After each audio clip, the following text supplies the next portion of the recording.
Good evening, everybody, and welcome to Tiki Hut Studios. I'm Ken Rose, your host, and we are broadcasting live from the beach, as you can see by our beautiful background. I've got my lovely cohort over there. Lisa, why don't you say hi to everybody? Oh, what? Cohort, co-host. Hi, everybody. I'm Lisa Rose. Lisa, how are you doing today? I'm hanging in there. Hanging in there? A little sleepy with a sore arm, right? Yeah. Not a problem at all. Not a problem at all. I'll live. You'll live? Yeah. All right. I'll make sure to cancel the life insurance policy I took out yesterday. All right. And to my left here, I have Mr. Daniel White with the Better Lending Team. Hi, Daniel. Welcome to the show. Thank you. All right. Are you happy to be here? I am. I'm kind of excited and nervous all at the same time. Oh, no Beer problem should at all. Don't be nervous. Yeah, this is very simple to get through here. It's not really a big deal. You're at a beach. What's there to be nervous? Yeah, it's lovely. We have beautiful scenery. Not that the waves are moving, but hey, it's all good. Well, hey, we got a big show tonight. We're going to talk about lending. We're going to talk about getting mortgages. We're going to get to know Daniel, who he is, what he's about, what he does in his free time, and as everybody knows, on the first 5 minutes of the show, we always like to sample a beer. So Lisa's a little bit under the weather, so she is not sampling today. But I've got a beer for Daniel here. I've got a beer for me. And this is from Coppertail Brewing Company in Tampa, Florida. This is called Free Dive. It's an India Pale Ale. And what the hell's the alcohol content on this? Hope it's good. 5.9. 5.9. All right. He's already scoped. Well, let's bust these open. Box. Oh, it's on the okay. box. Let's bust these open and give a cheer. Welcome to the show, Thank you. Lisa. Cheers to my water. Not too bad. What do you think, Daniel? I like the bitter, so I'm good. You like the better? Yeah. Yeah, I'm not an IPA guy, so I definitely wouldn't have liked it then. but it is a good tasting IPA. I will say that it's really delicious, and it's probably could be a little bit colder, but it is almost ice cold. That's good. All right. I think it gets better every time you take a drink because the bitterness goes down a little, so it just gets better. Well, we have 4 more to go, so we'll be all right by the end of the show. Boy. It'll be a disaster by that point. Anyway, we've got Daniel White here. He is with a Better Lending Team. Daniel, tell everybody what brought you here to Southlake. Honestly, the schools. So we moved from Osceola County. We moved here in 2010, right when my kids started kindergarten. And we really love the schools because they're all 8 schools except for high school. So we want our kids to go to the best public schools around. So Southlake County is it. And they are East Ridge Knights, right? They are both now, yes. They are both Knights. And As of yesterday. and from what I was reading, they no longer need a bus. No. My 16-year-old has her own car. Ah. So this year she decided that she's going to drive to school. And I'm like, oh, my God, yes, please. Yes, indeed. So no more getting up for the school bus and taking her to the end of the road. 'Cause it's a quarter-mile drive every morning, and I don't like it. And it's uphill both ways, probably, right? It's sandy, so yeah, it feels like it. Well, tell us a little bit about what you do in your free time, Daniel. What do you enjoy doing the most? I know we tapped on some hobbies and. Right. So honestly, my free time it's pretty varied, but a lot of it has to do with my family. Okay. So we do a lot of camping, a lot of boating. We exercise together. So we try to find things that we can do together because my kids are 16 and 14, and they seem to go like this. Yep. So we try to figure out what we can do to bring them back Camping in an RV or in tents? Yes, we glamp. It's camping in an RV. Oh, see, we've been talking about that, haven't we? Oh, it's been a couple of years of looking at it. Looking, yeah. We Lisa just and I can't think pull the trigger yet. we're like so close. We have had an RV for almost 20 years now. Different RVs, Nice. of course. Now, do you have a drivable, or is it a fifth wheel, or is it? We've had everything. You've had everything. Yeah, so we started with a tent. Yeah, everybody starts with a tent until the first time you camp in it and you have a downpour. Then you're like, tent isn't going to do it. But we graduated to a Class C, then a Class A, then we bought another Class A, then we bought a pull behind, and now we have a fifth wheel toy hauler. See, see, we were looking at some toy haulers because we've I got. got to tell you, the toy haulers are my absolute favorite. Because first of all, you get in the vehicle and it pulls easy behind the truck. And we have a family of 4, so everyone, including the dog, fits in the truck. So you go wherever you want, you unhook, and now you can still go to dinner if you don't want to cook in the RV. The one that we looked at has like the bunk beds in the back, and they have their Ours own has private that. bathroom. And not a private bathroom, but they have the bunk beds in the back. He will only get an extra bathroom. He won't. I'm like, gotta have a bath and a half because that's my thing. It's my pet peeve with because I've had RVs. I gotta have a half bath. Yeah. Otherwise, there's a line. Yeah.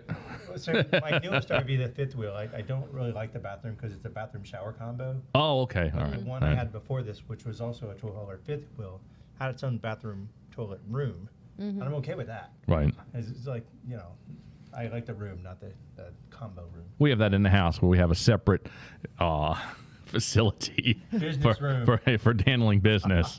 So, and Yes. it's definitely awesome. You have a lot of privacy. Yep. So having a toy hauler, what toys are in your toy hauler? Depends where we're going, but for the most part, it's almost always a dirt bike or two in either a four-wheeler or a golf cart. So we can take 2 dirt bikes and a golf cart, or 2 dirt bikes and a four-wheeler at max. So Wow. we kind of choose, Nice. depending on where we're going and what we're doing for the weekend. But most of the time we're camping, it's because I'm racing. Okay. So depending on what I'm racing is what bike I take.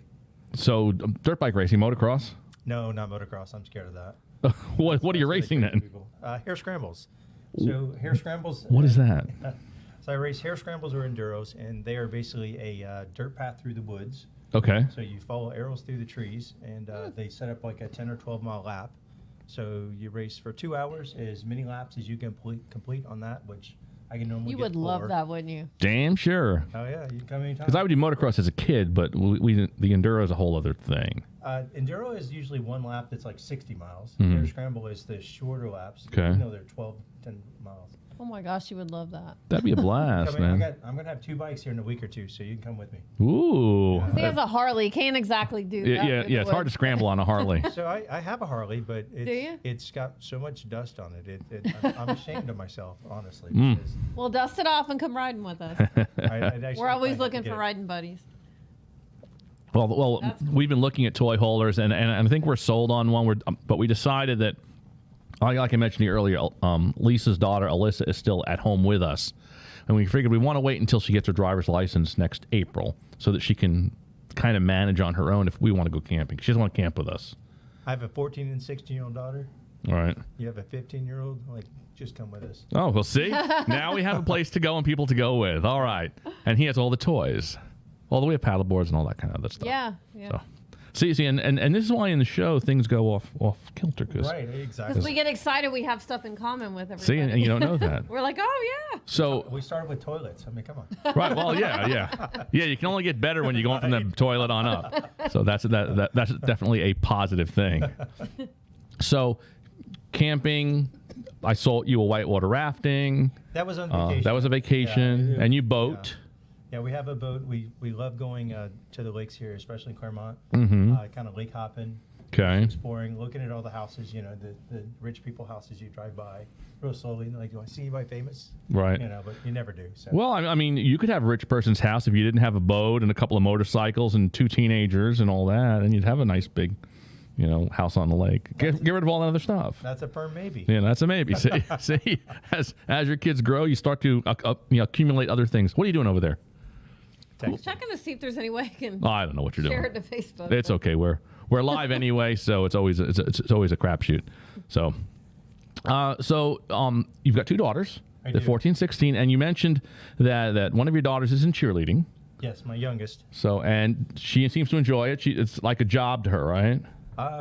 It is. I know people don't think of cheerleading as a sport, but Oh, it I is. kind of do because I yeah. see what she does, and when she comes home, hurt and blisters and all that. Mhm. So, but she's been doing cheer for 3 years now. I heard they're adding that to the Olympics actually as a sport. Really? Cheerleading? I Yep. didn't know that. Yep.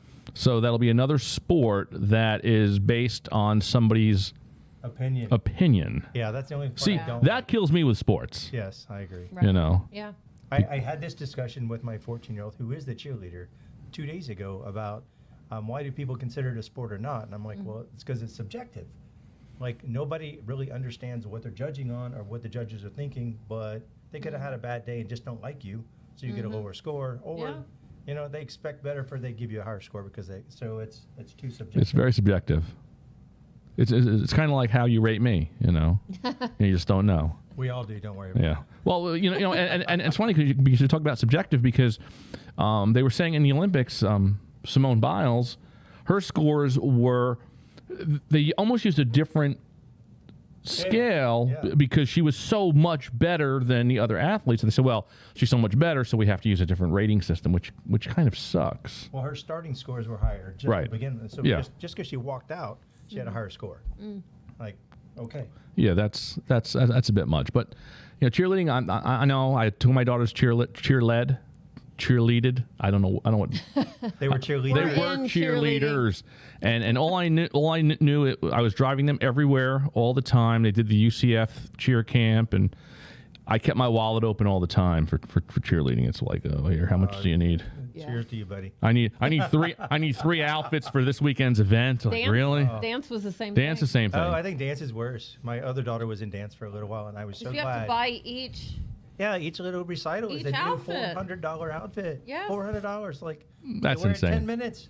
That's insane. Yeah, but that's the way it is, right? Oh, and we had I had another discussion with Daniel because Daniel is also a Marine, and we had a discussion: are you former, are you retired, or whatever? And a couple of my friends say a Marine is always a Marine.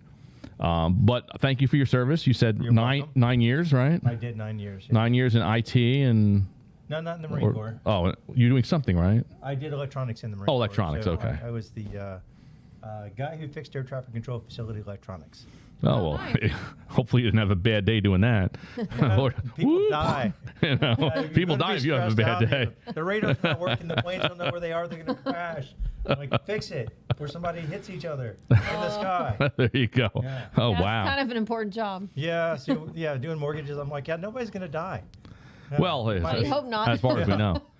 Which brings us to, you have all of these hobbies. You have 2 teenagers. You're married. I am. You have a million things going on, but evidently you have found time to be a mortgage broker. Yes. So tell us about Better Team Lending. It's a better lending team. Well, Better Lending Team. It's even better. It's even better that it's a lending team. I can do Better this all the Team time. Lending. Better Team Lending. I don't know. Maybe you have 8 people that help me get a deal. I don't know. Better team lending. So, well, Lisa has it right in front of her. You're very funny. You have it all right in front of you there, right? You can, I see what it is. Ken's an idiot. That's okay. I don't mind being an idiot because I'm your idiot permanently. You're stuck with him. Yeah. Yeah. Yeah. My wife tells me that all the time. You're stuck with me. I don't care. Yeah. Yeah. Lisa's got me tied up now. This is it. So, all right. So, Better Lending. Lending Team. So what is Did it the again? He almost did it again. what is the Better Lending wait. Team? BLT. Oh, BLT. BLT. There Oh, you yeah. go. Bacon, lettuce, and tomato. All right. There All you right. go. Now Now I'll you Think remember. of food, you'll remember. Think of food, I'll remember. Yeah. Okay. Donuts. Okay. Better Lending Team. Tell us about that. I heard donuts. I forgot. I know, me too. I've been on a donut kick for like a month now. He hasn't shut up. I'm haven't like, shut you about don't need donuts. a donut. You We were know, talking about donuts earlier. I was like, yeah, wow. yeah. We just came into a little bit of cash, and Lisa's like, "What are you gonna do?" I'm like, "Donuts. Buy donuts. Buy donuts." Buy more I'm donuts. like, oh gosh. It's like bacon. What goes good with bacon? All More right, bacon. so Better Lending Team. What is it, and what is your company about? We are mortgage brokers. I mean, if you need a loan or a refi, we're the guys. So it's a simple concept. It's just, I mean, we're lenders. Now, do you handle new construction, resale? So new construction is one of those weird things because if the builder will let me lend the money to my borrower and accept it, yes, I can do new construction. I can do every kind of, if you have a lot, you want to build on it, I can do that. If you're, self-employed, I can typically figure out how to get you financed. So you can handle construction loans, I can. okay, and obviously owner operators Yes. where it's an income issue, Self-employed, yeah. self-employed. And not always, because I call this the entrepreneur's curse. Because let's face it, like as a business owner, which I am as a broker, a business owner, my goal is to not pay taxes. Well, that's Trump's goal too, and everybody else in politics, right? Right. No taxes. But if you're going to get a mortgage and you're showing you only made $10,000, Yep. you're not going to qualify for anything. So It's a double-edged sword. in it that way. really is. It's You have to figure out, okay, I'm going to buy a house next year. Okay, well, I'm going to have to show some. you 2 years. Yeah, you need to do it bite the bullet for 2 years. No, I just mean you have to prepare ahead. But Right, Yeah. as an entrepreneur. So that's the harsh part. Unless you're, just make so much money, you can still claim $100,000, pay taxes on $100,000, and it doesn't matter to you. But most people, they make decent money, but then they claim $10,000-$20,000 at the end of the year, or Right. they can claim a loss. And Well- you can't buy anything if you're claiming a loss. Agreed. When I refinanced my house, it cost me an extra $10,000 in income taxes that I paid to show To income. show income to But, qualify. Yeah. But I'm in a good position to do that. So tell me a little bit about those buyers. Maybe they're first-time home buyers. Maybe they're buyers that have subpar credit. How does Better Lending Team? How can Better Lending Team assist them in making that big purchase? So first of all, when it comes to first-time home buyers, of course, we're going to take the time to explain the process. So there's a bunch of money involved, of course, in Usually, mortgage yeah. transaction. There's a bunch of people involved. So I will take the 20, 30 minutes, whatever it is, to kind of explain end to end what's going to happen and why it matters to them, and what their participation is going to be, because there's going to be weeks on end in the middle where it just seems like, well, is anyone doing something? And we are. It's just nothing that involves you. Right. And that's why it takes 30 days, because they're doing the survey, they're doing the appraisal, and you're just sitting there waiting.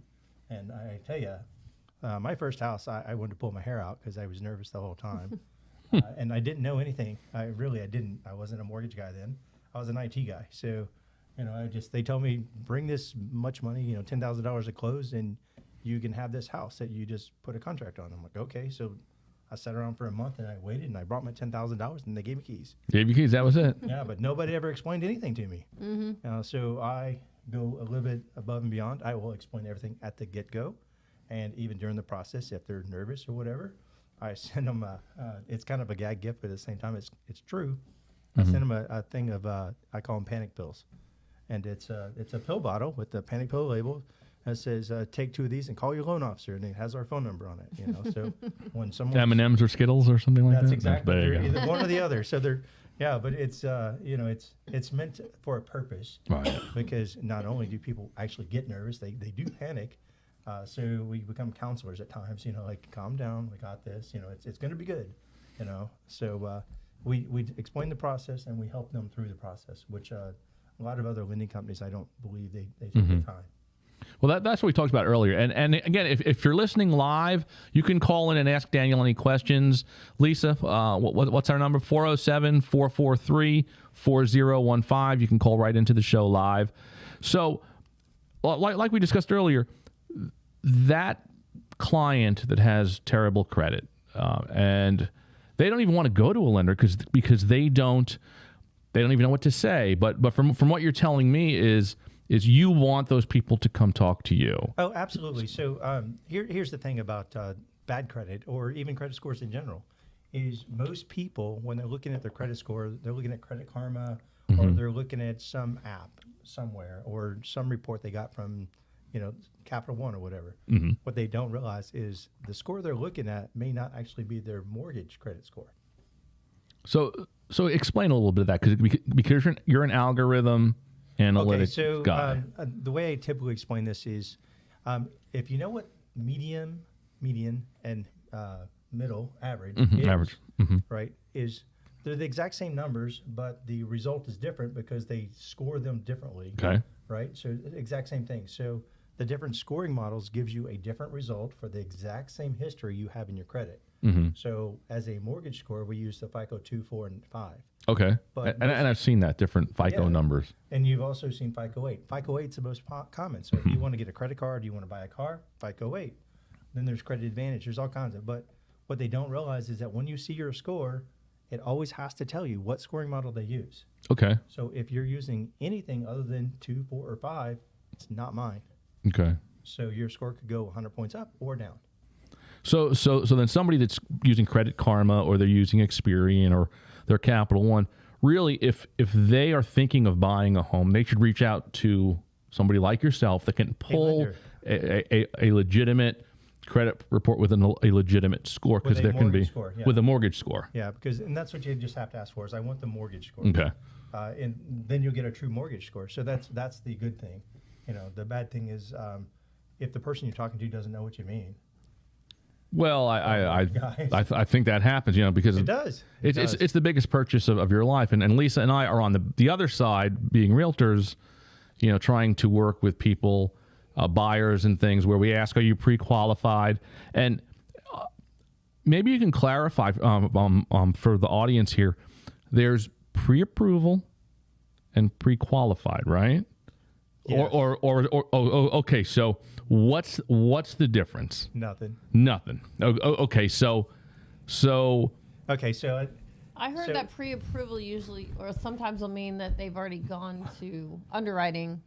no, what it really means is that the person who's telling you defines the terms.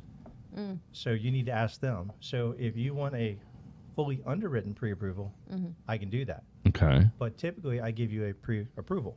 A pre-approval to me means I verified your assets, I verified your income, and I have your credit report. Mm-hmm. Okay. That's all it means to me. Okay. So that just means I've done my due diligence, Mhm. right? But if you go with some of these other mortgage places, they don't do any. Like you call up, you say, I make this, I have this much money, let me pull your credit for you. Okay, you're pre-approved. Like they didn't verify income, they didn't verify assets. Right. So they're just taking your word and Yeah, giving you a false sense of you're approved to buy a home. Exactly. So we go and we, are very adamant about at minimum verifying income, verifying assets, looking at your credit score because those are the things that matter. Mhm. So, income is pretty simple. Are you going to be able to pay the payment? Right. So how are you going to pay the payment? And you got to pay your other payments too. Mhm. So, and it's really, this is a kind of a thing other people don't understand is when it comes to your credit report isn't all your bills. Correct. It doesn't take into account your electric bill, your cable bill, your car Cell phone insurance, bill, or yeah. cell phone. There's a bunch of bills that you actually pay that it doesn't go on there, so they don't go into your ratios. Right. So if it's not in your credit report, in most cases, we don't care. Right. So the people, I love it when they fill out the application, like, I pay this much for a cell, pay this much for my electric, I pay this Like, much I for don't my care. water. Don't it's- tell me. Yeah. Like delete. I do. I delete. Like, if it's not in your credit report, unless it's like a mortgage or a new car loan or something that just didn't hit, I don't add it. So Now there's a lot of acronyms out there. Fannie Mae, FHA, VA. What's the other Fannie one? Mae's a word. USDA. USDA. Fannie Mae's a word. Fannie Mae is a word. That's right. That's right. Yeah. Well, what can I tell you? Okay. LTD, DTI, Right. So TLA. BLT. Donut. Better than anything. Don't know. So as far as VA, USDA, Fannie Mae, FHA, do you guide the buyer or are there certain criteria So that what I do is I start digging into what it is you need. So Okay. I'm more of a consultant when it comes to when we first start meeting or talking. It's more about asking the right questions. Mhm. What is it you're looking for? What is it you need? Where are you going to buy? Do you have a down payment? Do Are you you have a money for veteran? closing costs? Right. So Yeah. before I even pull their credit and I take an application, anything like that, I want to know who they are and what are their goals, because it really matters. Because if they have no money and they're trying to buy a house, my first thing is, you don't ever really get to buy a house with no money. unless you're a realtor? Well, Especially but with the market being the way it is, that no sellers are paying closing costs right now, because things are going. I just did one with $15,000 seller credit. Did they Wow. really? Yeah. Okay, yeah. well, I take So that back. There's special circumstances that you can get that, but for the most part, you're right. Right. Yeah. But the whole you can't buy a house with no cash, that's not true either. There's assistance programs, there's lender credits. Right. So I talk about, and it really depends on their credit score. So there's Right. like 5 different ways to find money to cover closing costs and down payments. However, if they don't understand where that is, or how they can get it, or what it means to them, then it doesn't matter. Most people think you got to have 20% down. Well, that's not true. It might be 3, it might be 3.5. And now different lenders may have a different minimum score to get finance. For example, I believe you mentioned that with Better Lending Team, even a 580, Yes, you can help them get financing. or VA and FHA only. Okay, VA and Which talks FHA. about the acronyms. So acronyms are, in our terms, VA is Veteran Affairs. So it's a veteran loan. So if you're not a veteran or married to a veteran who's on the loan, you can't do a VA loan. Mm-hmm. If you're almost anybody can do an FHA loan, but there's pros and cons, and I always explain that if you're going to do an FHA versus the conventional, FHA has a lower down payment, Mm-hmm. but they have mortgage insurance for life. Right, and that's something relatively new from what I understand, because I know years Yeah. ago, after 2 years, sometimes you could cancel it, or if you had enough equity, Right. 20% equity, you could cancel it. But now it's like Not like that anymore. Now It's it's for like- life? like Yes. luggage, I did not know that. like luggage. Once you have luggage, you always have luggage, So the PMI is permanent now. Really? unless you can refi or Yeah, basically have to refi out of it, right. Wow, I didn't know that. which is good for me. Well, yeah. Any financing is great for Daniel. Definitely give him a holler. When it comes to credit scores and interest rates, where do people generally see a better rate start to happen? Because, like I said, 620. Once you're at 620, you get a more You get a favorable. So when you look at credit scores, everything's in increments of 20. So 580, 600, 620, 640, 680, 720, and up, right? And usually what happens is if you're an 800 credit score, you're getting the best rate out there. If you're at a 600 credit score, you're getting a decent rate, but you might pay points. So- and points are Points are prepaid interest. I think they're the lender's scam because you have a not so good credit score Right. to bilk you for some money up front. So they're making sure they're getting theirs. so have a good credit score then. 'Cause Yeah. they're taking a chance on giving you the loan. So. Right. And I'm a broker. I'm not a lender. So there's a difference. A broker sets up with a bunch of different lenders. So instead of you having to go shop around at different banks or different Right. direct lenders, you come to me and I shop for you. So I'm set up with like 15. About how different many lenders. lenders do you deal with? About 15 right now. Okay. Yeah, I get set What up. about, There's hundreds of them out there. What about manufactured mobile homes? I could do single wides or double wides on. It has to be okay. So here's a term most people don't understand, including realtors. Well, yeah. So a mobile home and a manufactured home. What's the difference? Because they look identical to me. Do you know the difference? Tires and no tires. No, that has nothing to do with it. It's about where you pay the taxes. Right. That right. So a mobile home, you pay them to the DMV just like you renew your vehicle. Correct. Right. A so it's drivable. manufactured home is part of a land, Mm-hmm. and you pay it to the property appraisers. Oh, So that's it. so my property that Mom lives at is that's she pays it to. I pay taxes to the county. So, That's a manufactured home. manufactured home, And it can be a single wide or a double wide or a triple wide. It doesn't matter. but it has to be newer than 1973. Six. 76 now. Okay. Yeah, I think it's May 15th, 1976 or something like that. Okay. But Yeah. that also depends on loan type, which you mentioned earlier. So USDA has to be 12 months or newer. Oh, okay. Yeah, FHA goes way back, VA goes way back, conventional goes way back. I think but way back for conventional is like 10 years. As See, far as and- as far as the age on the manufactured home, you mean? Exactly. Okay. So each loan type, which we call products, are the exact same. So you just have to look up the requirements for the manufactured home. And also for those of you that watching that may be considering buying a resale manufactured home, if it's a double wide or triple wide, there could be either 2 or 3 titles, because each unit has its own title. Because I learned that when I bought my house that my mom's at, was we needed those titles for both parts. Otherwise, you can't facilitate the sale. I didn't know that part. Yeah, they're actually titled, believe it or not. So, That's and crazy. they're usually in the bathroom doors. The titling information's there. Wow. Yeah. So here's something else a lot of people don't know is you can do a construction loan. So let's say you find an empty piece of property, you want to put a manufactured home on it. You can do a construction loan with a manufactured home. Really, Yes. And it can be VA, USDA, FHA, or conventional. I didn't know that. I thought. Somebody I know was going to do that originally. Right. That we ended up selling his house. He back in the day. That's how I first met him. He was trying to put a manufactured home. And there's not a lot of lenders who will do that, but Yeah. I have one. Well, there's not a lot of lenders to begin with that will do construction loans. You know, they want you to have 30% equity in the land or something, and it's just a big process. It is. It is. So the lender I work with when it comes to construction loans goes by the standard guidelines. So if you're doing conventional, it's 5% down, FHA 3.5%, VA 0, USDA 0. So they'll do any one of the 4.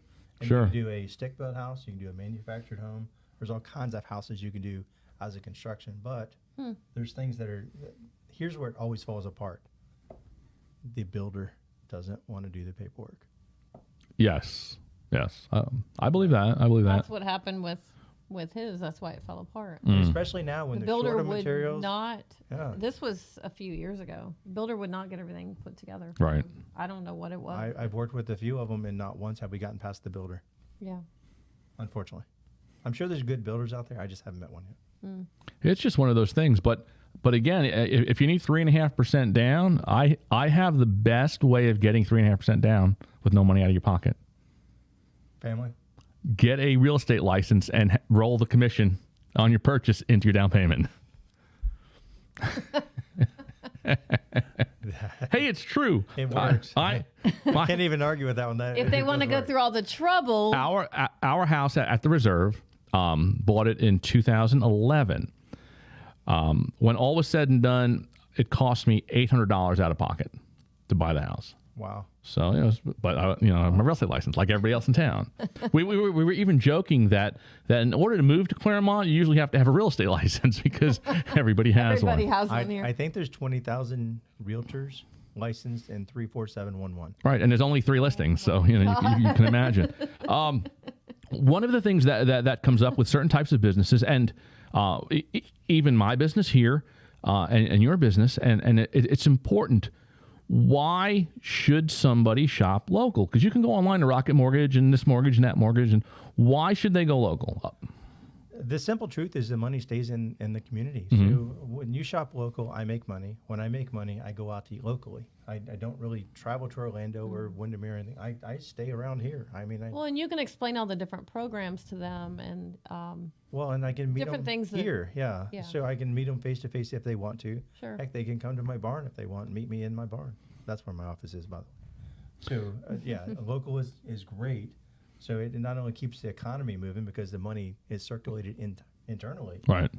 but it gives. The guy I hired, he lives local.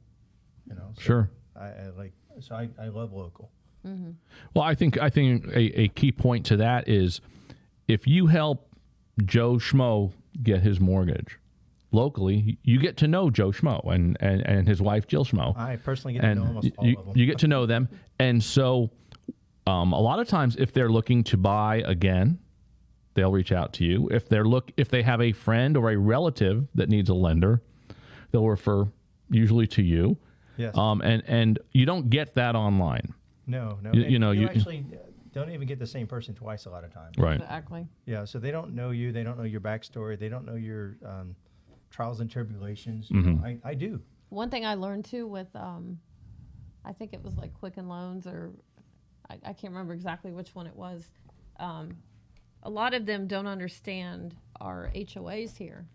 Oh, You know, true. Because they not in don't they Florida. don't know to calculate that into their payment. Right. And there's a lot of 55 plus communities and Or you know, CDDs. They don't never even heard Yeah. of a CDD. Yeah. so that can end up throwing off the entire loan at the end when they don't understand that. They don't know anything about that. Right. So, So for I anyone who have run doesn't into know what a that. CDD is, it's when the builder does Community the infrastructure. Development District. Exactly. And they basically slap a tax on you to get Mm-hmm. paid back over a certain amount of years. So if you buy in a subdivision that a builder put a CDD on, you have a predetermined amount that is added to your taxes that you have to pay in your payment that goes to your taxes that really goes back to And the it could be a developer. good 10, 20 years, right? It could, yeah, absolutely. That's nuts. And sometimes the realtors, the selling realtors don't know to disclose it because they don't know about it. And then you end up finding out at title when title does their search. And then Right. you have to rejigger the whole loan. So again, if you're going to Rocket Mortgage or Quicken, whatever, they're not going to necessarily know, or they may not they're supposed to disclose, but they may not notify you of, hey, are you aware of this? Where locally, you're always going to have a vested interest in the person you get a loan for, and they have a vested interest in you personally as well. I mean, I have a vested interest because I only get paid commission. Right. So I want to get you closed. I have every incentive because if you don't close, I make no money. right. Well, you see, I think that's how underwriters should be paid, is on closing, because I agree. I mean, I've never met an underwriter. I don't know that they even exist. I often wonder, Nobody. I think it's some secret door that they get. Yeah, I mean, I've behind. never met somebody who says, "Oh, I'm an underwriter." Real? I don't think I've they never exist. met one either. I You know? feel the same way. It's like, so I read this and you're reading it completely different. How do we interpret the same sentence differently? It's the same thing. Yeah, it's. Oh, and they nitpick everything to death. Oh yes. So what differentiates Better Lending Team with your local competitors? What is the thing that you have that sets you apart? I like to say service because I answer the phone weekends, Mm-hmm. nights, whenever I can, and even when I'm drinking beer, sitting around doing this, I'll answer the phone. And If they were ringing, give us a Somebody's looking at a house like on a Sunday early evening, and they need a pre-approval in order to put in that offer. I will answer the phone, and on the weekends, especially on the weekends, I will ask them. So when do you need this by? Okay. And if they say, well, I want to make an offer now, like, well, I'll send you the stuff to get the application going, but I need you to do your part, and I'll do my part, and Right. I can have it done by X amount of time. But if I'm out scalloping on my boat, for example, Right. I'm like, You're not yeah, available. I'm not gonna be able to do it. However, I do have other loan officers in my company. Let me get you over to one of them and see if one of them can help you right now.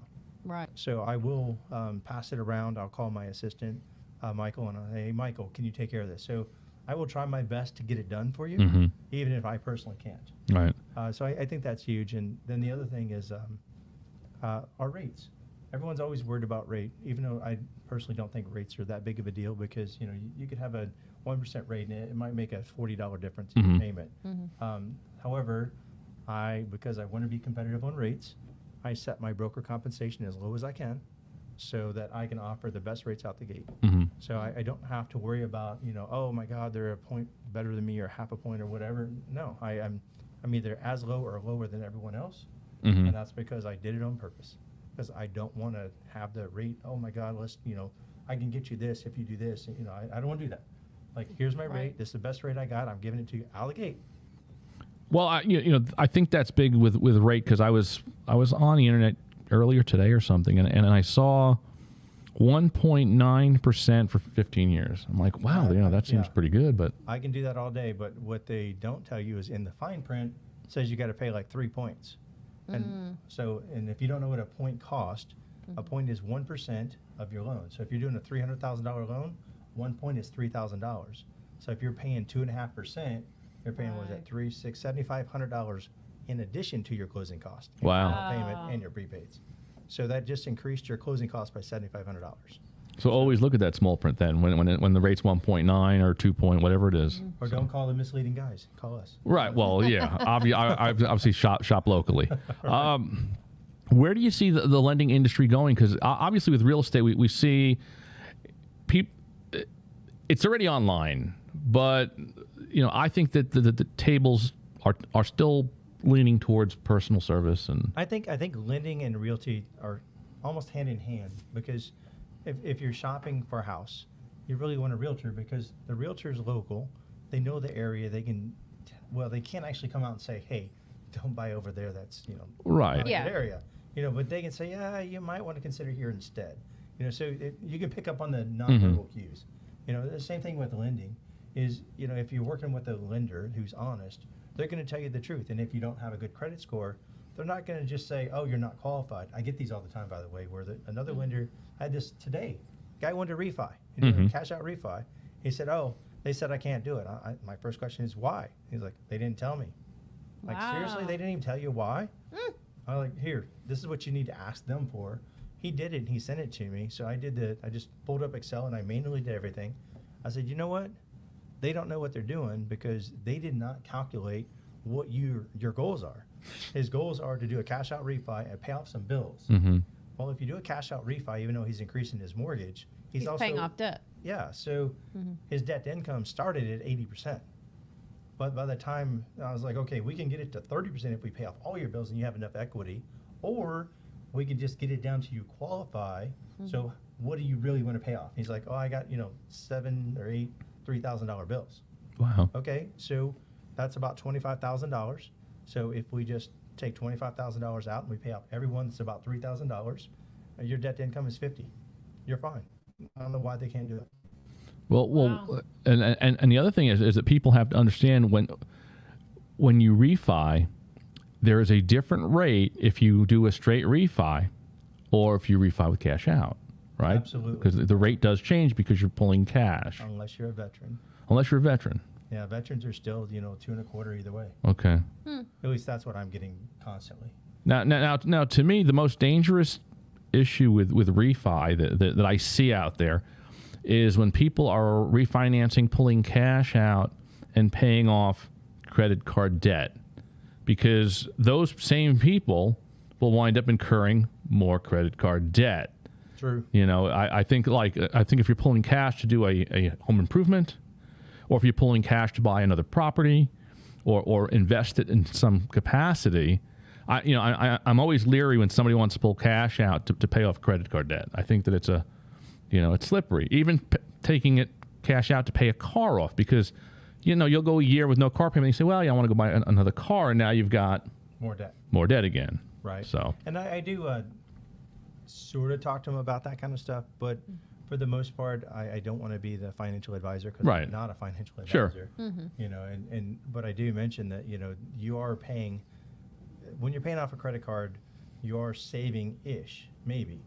Because the credit card interest rate and a mortgage interest rate is compounded differently. correct. So, did you actually do the cost of what your thing is, and what is the real benefit for you?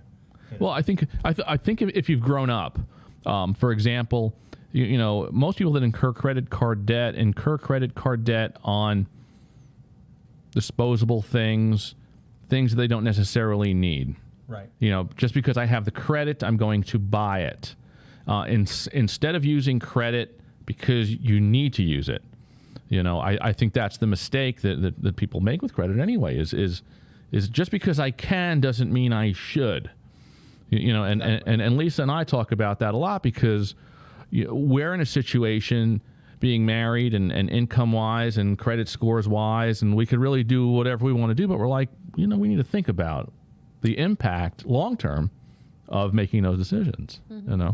Oh, absolutely. We do the same thing at my house. So Yeah, we talk, not only do we talk amongst ourselves, but we talk with our kids. sure. Because we talked about this earlier, that I do not think that any high schooler graduates financially savvy. No. Like I didn't know anything about bills or income or credit or None of us. I knew how to write a check because of a high school class that I had, and I knew how to do record keeping and stuff like that. Well, Right. And But my problem now was they don't the know. debit card had just came out when I graduated high school.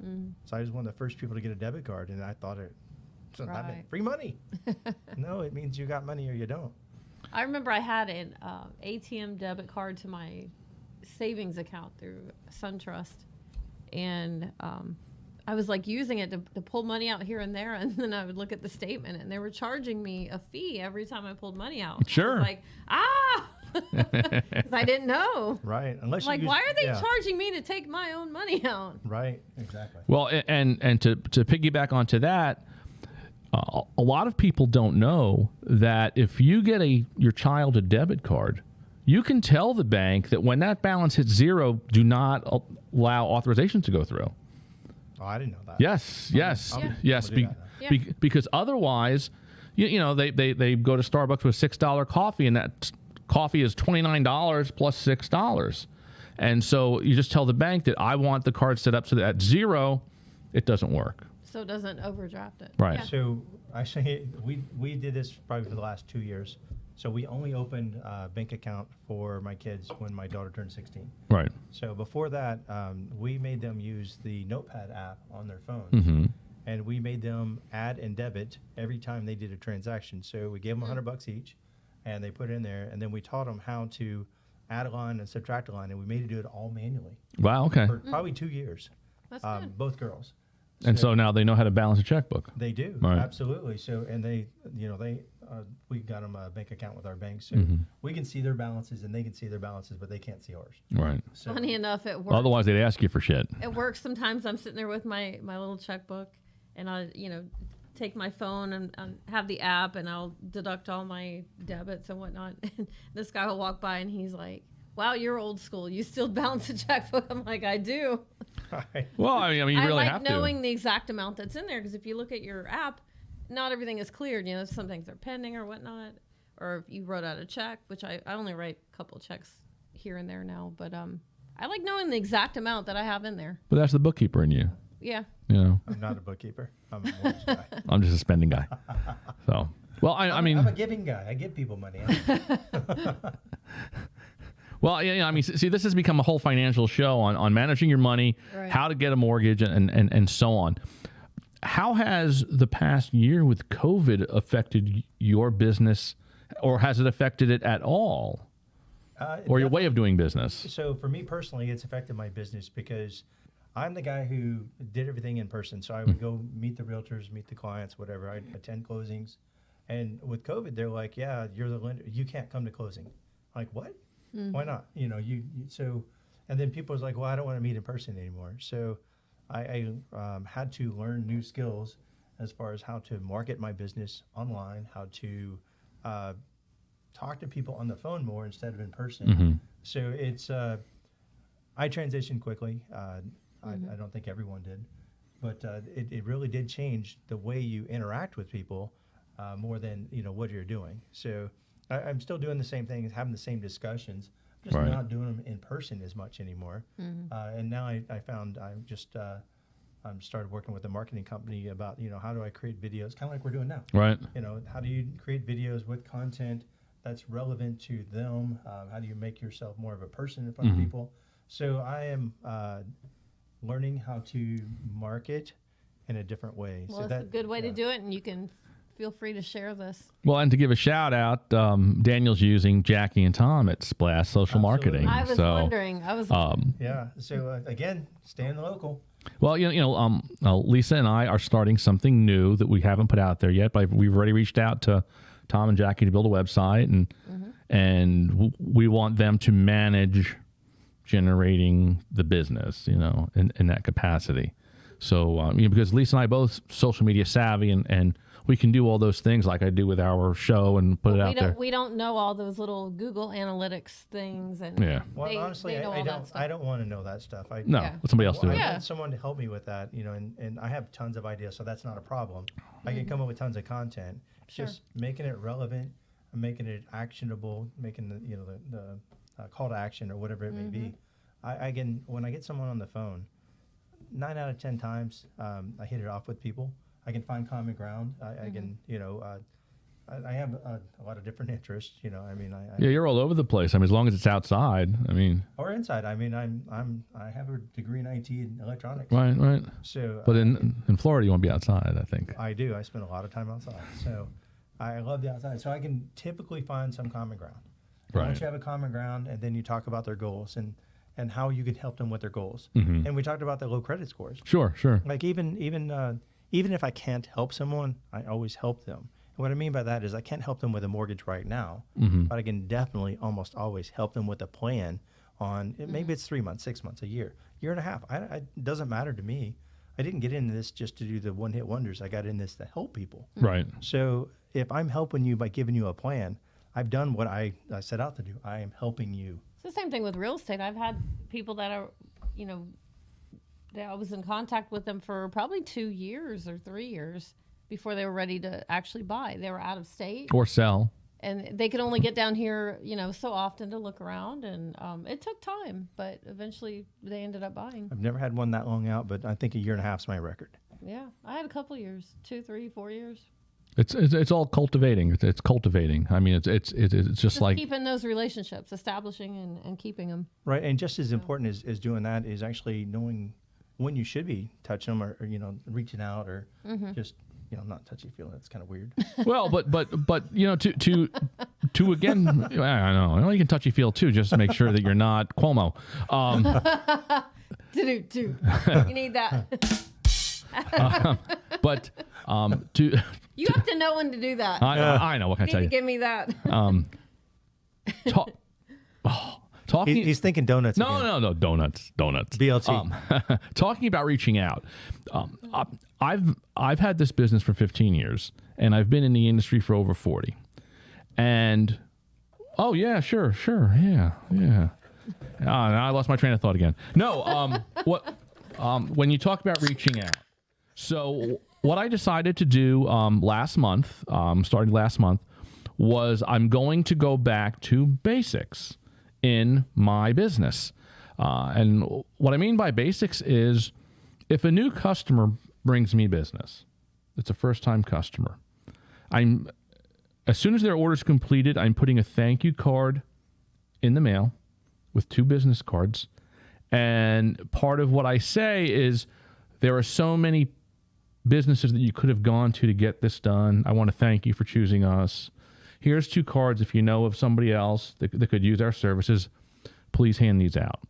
And I have a separate card that I've started sending to existing customers, just thanking them for keeping Minuteman Press at the tip of your tongue for your orders, and then to thank them for their orders. So just old school to stay in touch.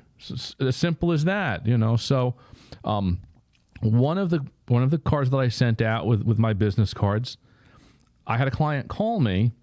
They want to be able to do a gift or a referral card, because again, it's the same thing. Somebody gives you business. Hey, go ahead and refer this. Or if you refer this, you get $10 off. They get $10 off, kind of thing. So, I think that's all part of the touchy-feely without being touchy-feely. I absolutely agree. So That was long.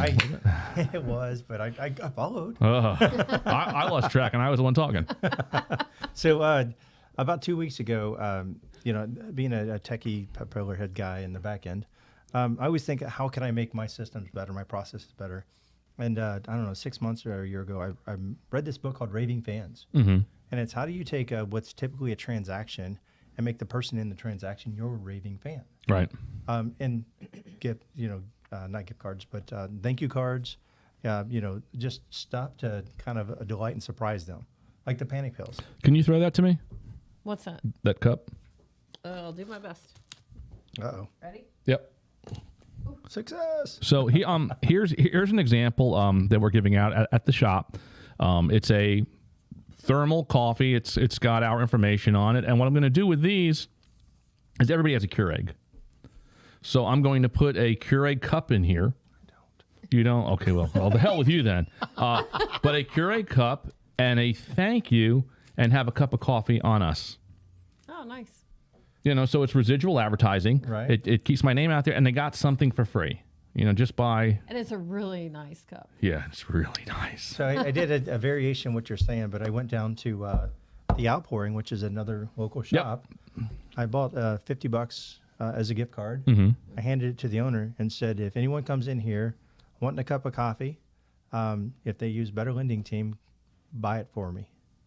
Sure. So I've been doing this for about 3 months now. I think I've maybe had 5 people do it. I call him every once in a while, like, do I need to replenish the money or whatever? He's like, no, you got $20 left or whatever. Right. So any realtors out there, anybody actually wants a cup of coffee, go to the Outpouring, mention Better Lending Team, and he will pour you a cup of coffee. Sure. On me. Nice. See, and that's what's great about the show is if you're paying attention, you can learn some great ways to market in ways that you don't think that are actual marketing tools. I've been talking with my brother about putting a Bagel Brothers coupon in an order. Then they can go and get a bagel sandwich and a coffee in town. And those are, the Outpouring is a great place right here in town up by Waffle House. And those are the things you can do in business to keep your name out there and for people to remember you. Exactly. Hey, hey, yeah. I had a cup of coffee on Daniel, and I'm going to remember that because maybe I've got a deal, or maybe I know somebody that needs a mortgage. And I'm going to say, hey, reach out to Daniel, and you'll get a free cup of coffee. And it's such it's more of just a, what's a good word? It makes me feel good by doing that. Yeah, absolutely. That's part of the back. bottom line. Yeah, exactly. Yeah, it's giving back, and it's something that nobody else is doing, and they remember you when you do it. So that's really key. As we talk about lending, what's the best advice you can give somebody out there that's shopping right now? Because obviously, the biggest issue right now is inventory. There's no inventory, so why should I bother getting approved for a mortgage when there's nothing to buy? Well, there is things to buy. It's just there's fewer and there's more competition. That doesn't mean you're not going to get your offer accepted, and it doesn't mean you have to go in with a appraisal contingency waiver Sure. And don't be crazy about it, because I just had this happen where a buyer put in a appraisal contingency waiver for like 20 grand, Wow. and they didn't have 20 grand to spend above and beyond closing costs. Oh no. So when I saw that, and they were under contract, and I called them and I said, what happens if it doesn't appraise? Like, where is the money coming That from? must have been the realtor giving them really bad advice. I don't, I'm not, that would be my guess as well. But at Yeah. the same time, I'm like, well, you could be on the hook for 20 grand plus closing cost, or you lose the One thing if you- $5,000 that you put down. If you're paying cash and you're not depending on a loan, that's one thing, but Yeah, yeah, exactly. that's crazy. So I couldn't believe it, but we're under contract, so I have to try my best to get them through this, but I have no control over the appraisal. So underwriters and appraisal are in the same boat as far as I'm concerned, because I don't understand either one of them.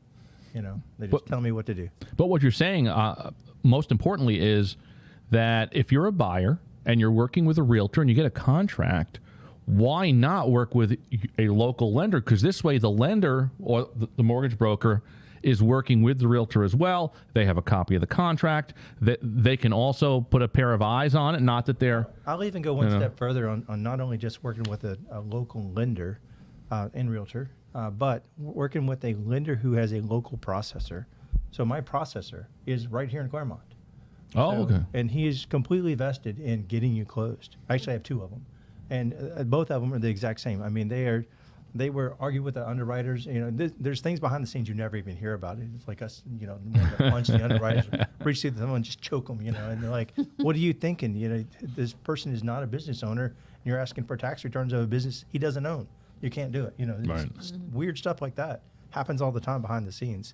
So I always, I honestly, I think lenders and their processors are like ducks, where they're calm and cool on the surface, but they're paddling like hell underneath. Sure. That's us. It doesn't look that bad. You sit there and you don't do nothing. No, we work really hard trying to get your loan closed. Some harder than others. Right. And every loan has problems, and sometimes you don't even know about them, and we just fix them. Yeah. And sometimes we can't fix them when we need your help. So, or the realtor's help, or whoever it is. So we only call in help when we need it. And we only make you aware of a problem when we can't solve it. And that's huge. That's why it's so important to shop locally. That's why it's important to have a realtor in your back pocket, have a mortgage broker in your back pocket, because at least, and you have to keep in mind, everybody, that nobody makes any money if the deal doesn't close, except maybe the homeowner if they've had some crazy contingency that you'll owe them money if the deal doesn't close.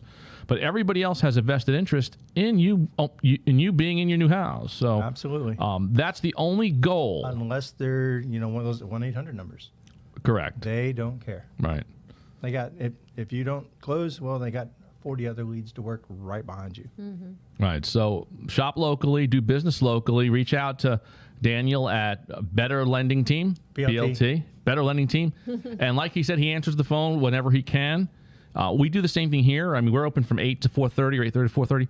And there's after hours, the phone rings, somebody needs something, and hi, how can I help you? And sometimes I'm running into the office to do something in a pinch. So that's the nice thing about working locally. Get to know your mortgage broker, get to know a realtor. Lisa's a great realtor, so you can always reach out to Lisa as well. Daniel, part of the show is obviously business. It's getting to know you. The other part of the show is beer, obviously, the Brew Lounge. That helps. Yes. And at the end of the show, we also like to talk about music. And no. It's not a musical quiz. It's not a musical quiz. I'll just tell you right now, I am illiterate, stupid. I Okay. turn the radio on, and if it's on and it's on a station I don't even like, I don't even notice half the time. Okay. Or I'll turn it off and it'll be off for 2 days, and I'm like, oh, I don't have your music.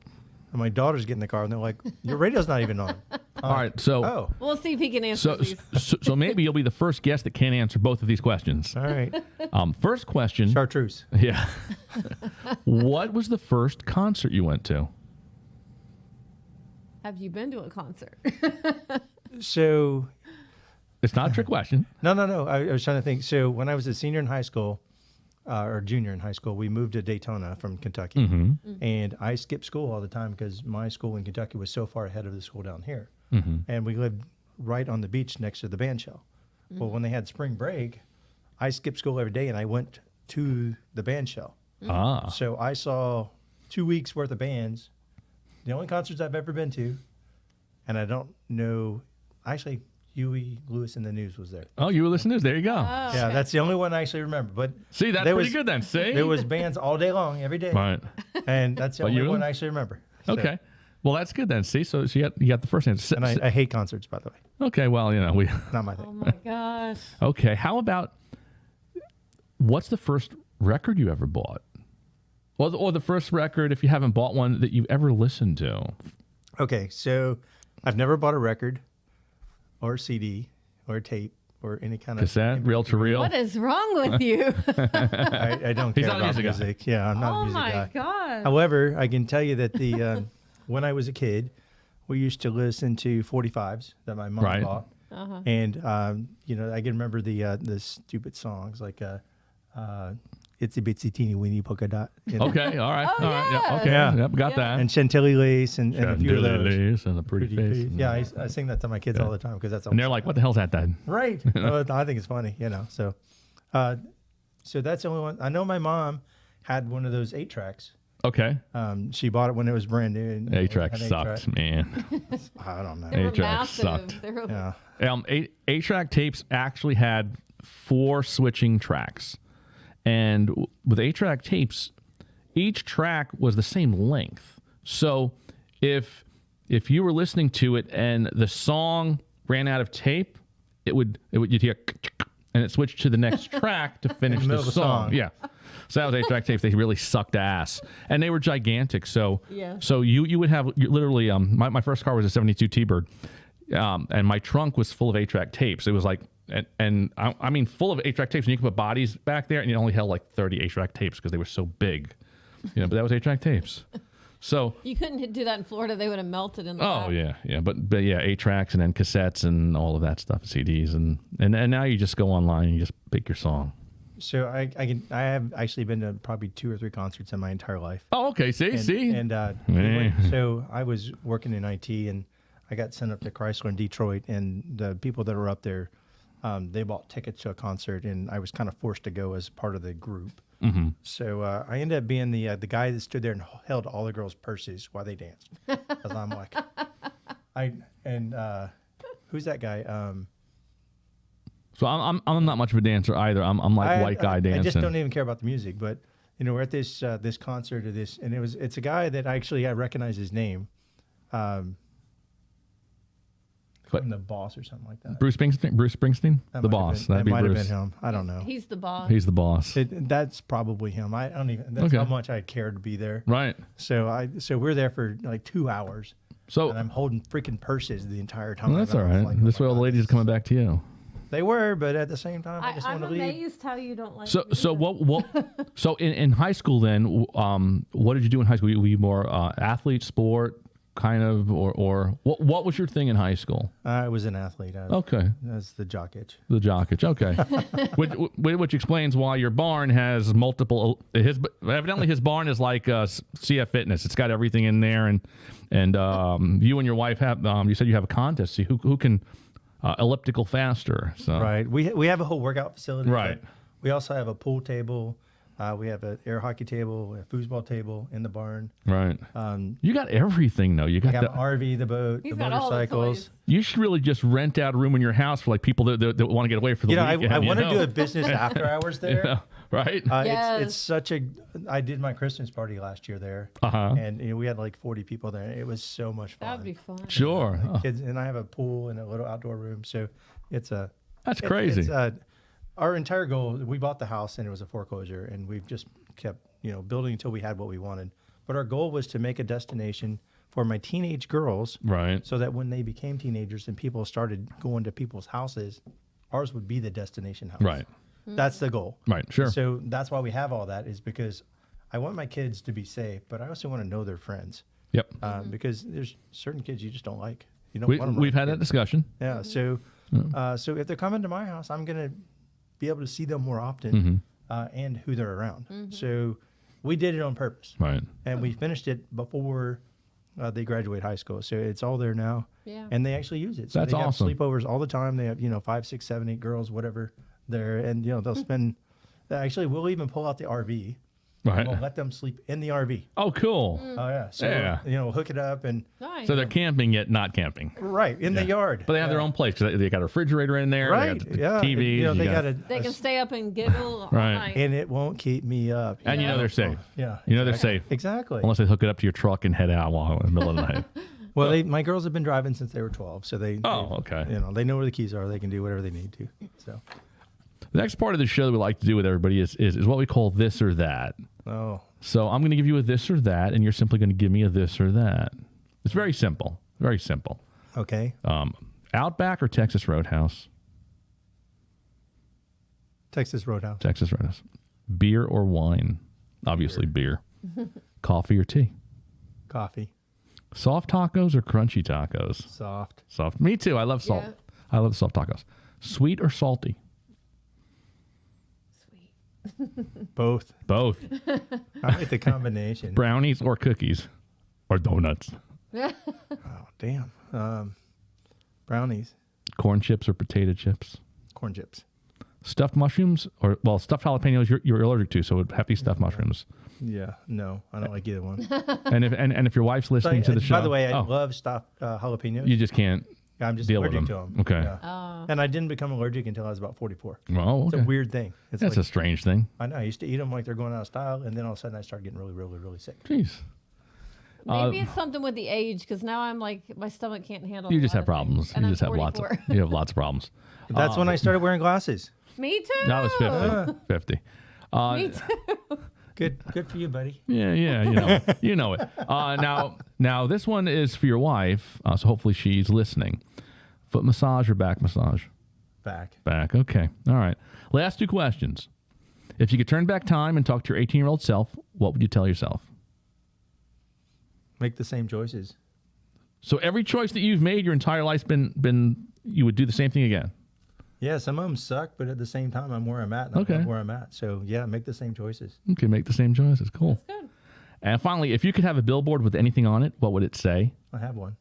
What does it say? Mortgage. Mortgage. There you go.